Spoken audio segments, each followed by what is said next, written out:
India US വ്യാപാര കരാറിനെതിരെയുള്ള കോൺഗ്രസ് കർഷക മഹാപഞ്ചായത്തിന് ഭോപ്പാലിൽ തുടക്കം. കിസാൻ ചൌപാൽ എന്ന പേരിൽ നടക്കുന്ന റാലിയിൽ പങ്കെടുക്കാൻ കോൺഗ്രസ് അധ്യക്ഷൻ മല്ലികാർജുൻ ഖാർഗെയും രാഹുൽ ഗാന്ധിയും എത്തി. തൗഫീഖ് അസ്ലം വിവരങ്ങൾ നൽകും. തൗഫീഖ്, കർഷക മഹാപഞ്ചായത്തിന് തുടക്കമായിരിക്കുകയാണ്. മുതിർന്ന നേതാക്കൾ ആരൊക്കെയുണ്ട് വേദിയിൽ?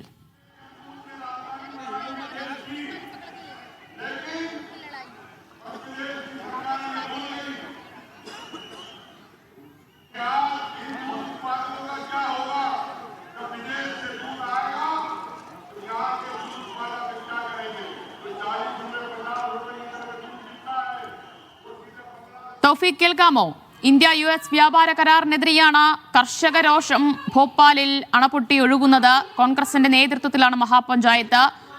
കോൺഗ്രസിന്റേതുൾപ്പെടെ മുതിർന്ന നേതാക്കൾ ആരൊക്കെയാണ് ഈ കർഷക മഹാപഞ്ചായത്തിൽ അണിനിരക്കുന്നത്?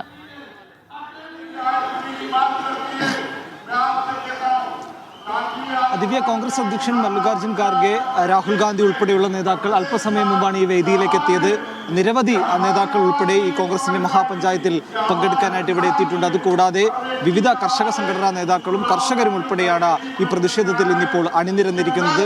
ഇന്ത്യയും US തമ്മിലുണ്ടാക്കിയ വ്യാപാര കരാർ ഏറ്റവും കൂടുതൽ ബാധിക്കുന്നത് കർഷകരെയാണെന്നാണ് കോൺഗ്രസ് നേരത്തെ തന്നെ പറഞ്ഞതുകൊണ്ട് തന്നെ അത് പിൻവലിക്കണമെന്നുള്ളൊരു ആവശ്യമാണ് കോൺഗ്രസ് ഇപ്പോൾ മുന്നോട്ട് വെക്കുന്നത്. അമേരിക്കയുടെ മുന്നിൽ കർഷകരെ അപമാനിക്കുന്ന ഒരു നടപടിയാണ് പ്രധാനമന്ത്രി നരേന്ദ്രമോദിയുടെ ഭാഗത്തു നിന്നുകൊണ്ട് ഉണ്ടായത്. കർഷകരുമായി ഒരു തരത്തിലുള്ള ചർച്ചയും നടത്താതെയുള്ള ഒരു തീരുമാനമായിരുന്നു പ്രധാനമന്ത്രിയുടെ ഭാഗത്തു നിന്നുകൊണ്ട് ഉണ്ടായത്. അതുകൊണ്ട് ഇതിനെതിരെ ശക്തമായിട്ടുള്ള പ്രതിഷേധവുമായി മുന്നോട്ട് പോകാൻ തന്നെയാണ് കോൺഗ്രസ് തീരുമാനിച്ചിരിക്കുന്നത്. പ്രധാനമന്ത്രി നരേന്ദ്രമോദി US പ്രസിഡന്റ് ഡൊണാൾഡ് ട്രംപിന് മുന്നിൽ വഴങ്ങുകയായിരുന്നു. ട്രംപ് പറയുന്നതനുസരിച്ച് പ്രവർത്തിക്കുന്ന ആളായി നരേന്ദ്രമോദി മാറി എന്നതാണ് കോൺഗ്രസ് ഉയർത്തുന്ന ഒരു പ്രധാനപ്പെട്ട ഒരു വിമർശനം. അതിന് കർഷകരെ കൂടി ഇരയാക്കിയിരിക്കുകയാണ് ഇപ്പോൾ പ്രധാനമന്ത്രി എന്ന് കൂടി പറയുന്നു. നിരവധി കർഷകരെ ബാധിക്കുന്ന സമീപനമാണ് സർക്കാരിന്റെ ഭാഗത്തു നിന്നുകൊണ്ട് ഉണ്ടായത്. മധ്യപ്രദേശിന്റെ കാര്യം എടുക്കുകയാണെങ്കിൽ സോയാബീൻ കർഷകർ ഏറ്റവും കൂടുതലുള്ള ഒരു സ്ഥലമാണ് മധ്യപ്രദേശിലുള്ള. ഏറ്റവും കൂടുതൽ സോയാബീൻ കൃഷി ചെയ്യുന്ന ആ സ്ഥലമാണ് മധ്യപ്രദേശ്. അതുകൊണ്ട് തന്നെയാണ് മധ്യപ്രദേശ് ഈ പ്രതിഷേധത്തിന്റെ ഒരു ആദ്യ സ്ഥലമായി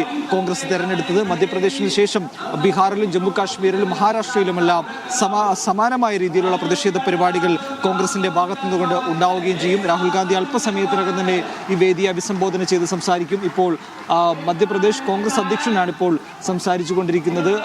അദ്ദേഹത്തിന് ശേഷമായിരിക്കും രാഹുൽ ഗാന്ധിയും മല്ലികാർജുൻ ഖാർഗെയും ഈ വേദിയെ അഭിസംബോധന ചെയ്ത് സംസാരിക്കുക. നിരവധി കർഷകർ 12 മണിയോടുകൂടി തന്നെ ഈ സമരത്തിന്റെ ഭാഗമാകാനായിട്ട് ഇവിടെ എത്തിയിരുന്നു. അല്പസമയം മുമ്പാണ് രാഹുൽ ഗാന്ധിയും മല്ലികാർജുൻ ഖാർഗെയും ഈ വേദിയിലേക്ക് എത്തിയത്. ഇതിനുശേഷം അടുത്ത സമരം നടക്കുന്നത് മഹാരാഷ്ട്രയിലാണ്. മഹാരാഷ്ട്രയിലും സമാനമായ രീതിയിൽ കർഷകരെ ഉൾക്കൊള്ളിച്ചുകൊണ്ട് വലിയ ഒരു സമരം നടത്താൻ തന്നെയാണ് തീരുമാനിച്ചിരിക്കുന്നത്.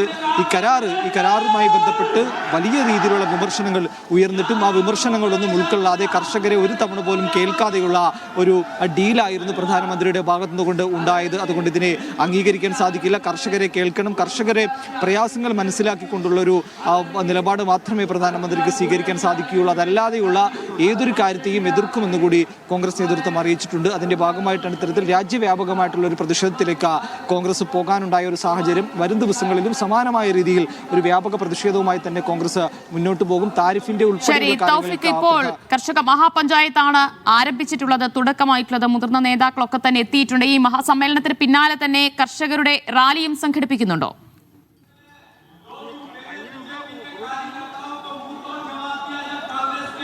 ഭോപ്പാലിൽ നടക്കുന്നത് ഇനിയൊരു മഹാപഞ്ചായത്ത് മാത്രമാണ്. ഇവിടെ റാലി ഉണ്ടാകില്ല, പകരം ഒരു പൊതുസമ്മേളനമാണ് ഇന്നിപ്പോൾ ഭോപ്പാലിൽ ആവിഷ്കരിച്ചിരിക്കുന്നത്. മറ്റ് സംസ്ഥാനങ്ങളിൽ റാലി ഉൾപ്പെടെയുള്ള കാര്യങ്ങൾ കോൺഗ്രസ് ആവിഷ്കരിക്കുന്നുണ്ട്. അതിന്റെ വിശദാംശങ്ങൾ പിന്നീടായിരിക്കും ലഭിക്കുക. ഭോപ്പാലിൽ ഇപ്പോൾ ഈ ഒരു പൊതുസമ്മേളനമാണ് ഭോപ്പാലിലെ ജവഹർ ചൗക്കിൽ നടന്നുകൊണ്ടിരിക്കുന്നത്. അല്പസമയത്തിനകം തന്നെ രാഹുൽ ഗാന്ധി ഉൾപ്പെടെയുള്ളവർ ഈ വേദിയെ അഭിസംബോധന ചെയ്യുകയും ചെയ്യും. സമരവുമായി മുന്നോട്ട് പോകാൻ തന്നെയാണ് കോൺഗ്രസ് തീരുമാനിച്ചിരിക്കുന്നത്. തീരുവയുടെ കാര്യത്തിൽ ഉൾപ്പെടെ ഇന്ത്യക്ക് മേൽ അധിക തീരുവ ചുമത്തിക്കൊണ്ട് പലപ്പോഴും രാജ്യത്തെ ഭീഷണിപ്പെടുത്തുന്ന ഒരു സമീപനമാണ് അമേരിക്കൻ പ്രസിഡന്റിന്റെ ഭാഗത്തു നിന്നുകൊണ്ട് ഉണ്ടാകുന്നത്. എന്നിട്ട് പോലും ട്രംപ് പറയുന്നതനുസരിച്ച് പ്രവർത്തിക്കുകയാണ് പ്രധാനമന്ത്രി. ട്രംപിനെതിരെ ഒരു വാക്ക് പോലും പ്രധാനമന്ത്രിയുടെ ഭാഗത്തു നിന്നുകൊണ്ട് ഉണ്ടാകുന്നില്ല. അത് പ്രധാനമന്ത്രി ട്രംപിന് വഴങ്ങിയതിന്റെ ഏറ്റവും വലിയൊരു തെളിവാണ് എന്നുകൂടി കോൺഗ്രസ് പറയുന്നുണ്ട്. വലിയ രീതിയിലുള്ള കോംപ്രമൈസ് നടക്കുന്നു. അമേരിക്കൻ പ്രസിഡന്റും മോദിയുമായി വലിയ രീതിയിലുള്ള കോംപ്രമൈസ് നടക്കുന്നുണ്ട്. മോദി ട്രംപിന് മുന്നിൽ കോംപ്രമൈസ് ചെയ്യുകയാണ് എന്നുള്ളൊരു മുദ്രാവാക്യം കൂടി ഇവിടെ ഉയർത്തുന്നുണ്ട്. ഒരു ദേശവിരുദ്ധ കരാറാണ് പ്രധാനമന്ത്രിയുടെ ഭാഗത്തു കൊണ്ട് ഉണ്ടായത്. ഈ സ്റ്റേജിൽ നിരത്തിയിരിക്കുന്ന എല്ലാ ഫ്ലെക്സ് ബോർഡുകളിലും എഴുതിയിരിക്കുന്നത് അതുതന്നെയാണ്. കർഷകരെ വഞ്ചിച്ചുകൊണ്ട്, കർഷകരെ മറന്നുകൊണ്ടുള്ള ഒരു ദേശവിരുദ്ധ ബില്ലാണ് പ്രധാനമന്ത്രി നരേന്ദ്രമോദിയും അമേരിക്കൻ പ്രസിഡന്റുമായിട്ട് ഉണ്ടാക്കിയത്. അതുകൊണ്ട് അതിനെ എതിർക്കും, അതിനെ എന്ത് വില കൊടുത്തും എതിർക്കുമെന്ന് തന്നെയാണ് കോൺഗ്രസ് അറിയിച്ചിരിക്കുന്നത്. സമാനമായ രീതിയിലുള്ള പ്രതിഷേധവുമായി മുന്നോട്ട് പോകും. കർഷകരെയും പ്രതിപക്ഷത്തെയും എല്ലാം ഉൾക്കൊള്ളിച്ചുകൊണ്ട് ഒരു പ്രതിഷേധമാണ് കോൺഗ്രസ് ഇപ്പോൾ ആവിഷ്കരിച്ചിരിക്കുന്നത്. വരും ദിവസങ്ങളിലും ഈ പ്രതിഷേധം മുന്നോട്ട് കൊണ്ടുപോകും. ഏതായാലും കൂടുതൽ കർഷക സംഘടനകളുടെ പിന്തുണ ലഭിക്കുമെന്നാണ് കോൺഗ്രസ് പ്രതീക്ഷിക്കുന്നത്. അതനുസരിച്ചുകൊണ്ടാണ് ഇത്തരമൊരു പ്രതിഷേധം മുന്നോട്ട് വന്നിരിക്കുന്നത്. ഭോപ്പാൽ തന്നെയാണ് ഒരു ആദ്യഘട്ട പ്രതിഷേധം എന്ന നിലയിൽ തിരഞ്ഞെടുത്തത്. നിരവധി കർഷകരെ ബാധിക്കുന്ന ഒരു സ്ഥലമെന്ന് പറയുന്നത് ഭോപ്പാലാണ്. അതുകൊണ്ടാണ് മധ്യപ്രദേശ് തിരഞ്ഞെടുത്തത്. ഇനിയിപ്പോൾ അടുത്ത് നടക്കാൻ പോകുന്നത് മഹാരാഷ്ട്രയിലാണ്. ശേഷമായിരിക്കും ജമ്മു കാശ്മീരിൽ, ബീഹാറും ഉൾപ്പെടെയുള്ള സംസ്ഥാനങ്ങളിൽ കർഷകരെ ഉൾക്കൊള്ളിച്ചുകൊണ്ടുള്ള സമാനമായ രീതിയിലുള്ള പ്രതിഷേധങ്ങൾ കോൺഗ്രസ് നടത്തുക.